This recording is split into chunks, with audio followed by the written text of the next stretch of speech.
মজুরি চাইতে কারখানায় গেলে প্রতিষ্ঠান বন্ধ হয়ে যায়, আর প্রতিষ্ঠান বন্ধের প্রতিবাদ করলে শ্রমিকরা লাঠি পিটা খায়, গুলি খায়, নির্যাতনের শিকার হয়।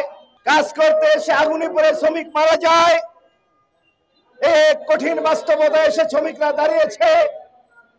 কাজ করেও মজুরি পাবে না, মজুরি চাইতে গেলে লাঠি পিটা খেতে হবে, গুলি খেতে হবে, কাজ করতে এসে আগুনে পুড়ে মারা যেতে হবে।